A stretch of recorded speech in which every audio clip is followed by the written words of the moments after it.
Welcome, ladies and gentlemen, to the PBR Smasher YouTube channel. It's most likely your first time coming here if you're coming here for the Desperate Housewives video.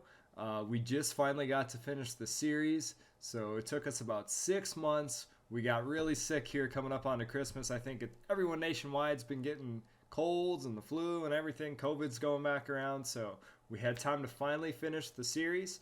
I was super excited to finish it. Used to watch it years ago, got back into it, rewatched the whole series just now. Um, just so you guys know, there's going to be some spoiler alerts ahead, so hopefully you've seen the whole series. If you haven't seen the whole series, I recommend not watching this video. But if you have, stay tuned. We've got some good, juicy things to discuss.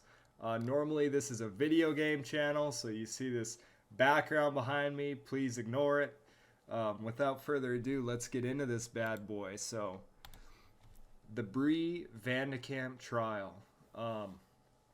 Starting with this trial, there is two things in particular that I'd like to discuss. One, when I was putting this photo up, I noticed this lady back here. She looks like the lady that was in the supermarket with the gun that shot Lynette.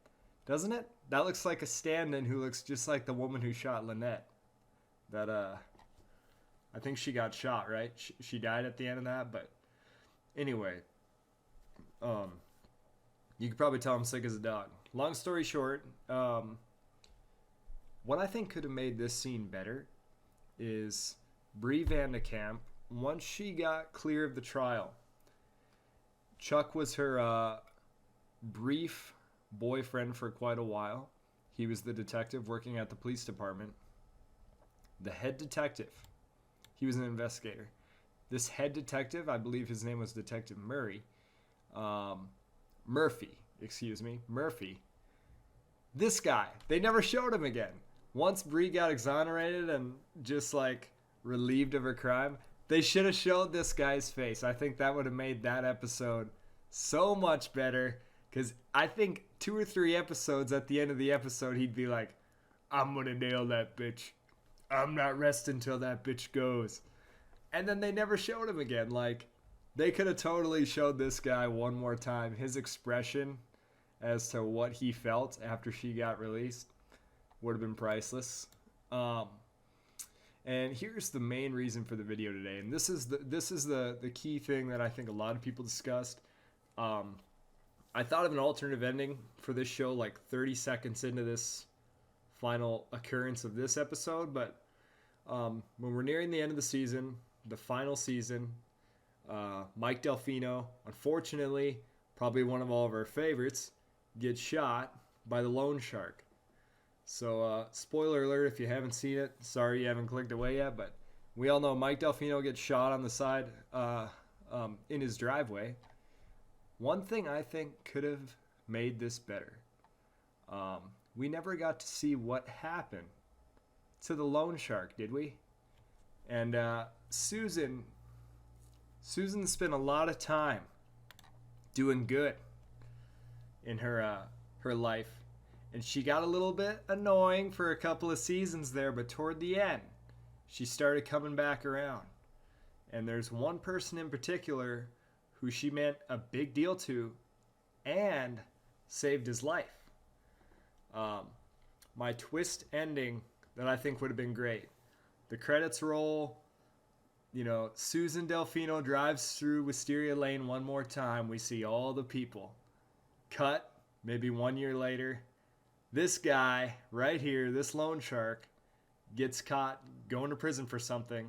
If you've seen Shawshank Redemption, there's a gentleman in Shawshank Redemption who confesses to his cellmate some of the different things he's did. He kind of brags about it. Maybe this guy gets sent to prison for something and he's bragging about it. And he's got a bunk. And you want to know who else is in prison in this city next to where they live?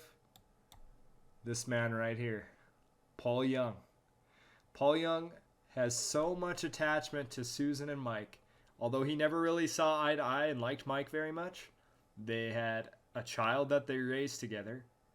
Susan brought Mike back from being a vengeful killer. This is the one thing that kind of throws this off, but she brought him back from being a vengeful man and You know, he confessed his sin of murdering Martha and went to prison. But if Paul Young heard that Susan's husband Mike was murdered for no good reason, and you know, Paul knows what Susan's done for him, probably Paul's only friend in the entire series left. Um, I think it would have been a great ending for Paul to be in a cell with that loan shark.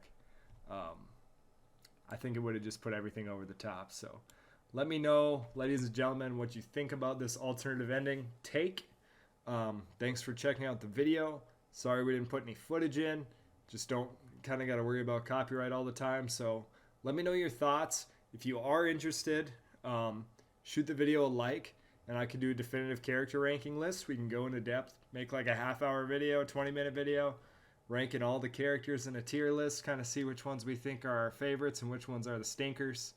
I might have some interesting opinions compared to everyone else. It'd be interesting to see. So I don't expect subscriptions on this one. You don't have to subscribe to my YouTube channel because generally I'm not posting Desperate Housewives content.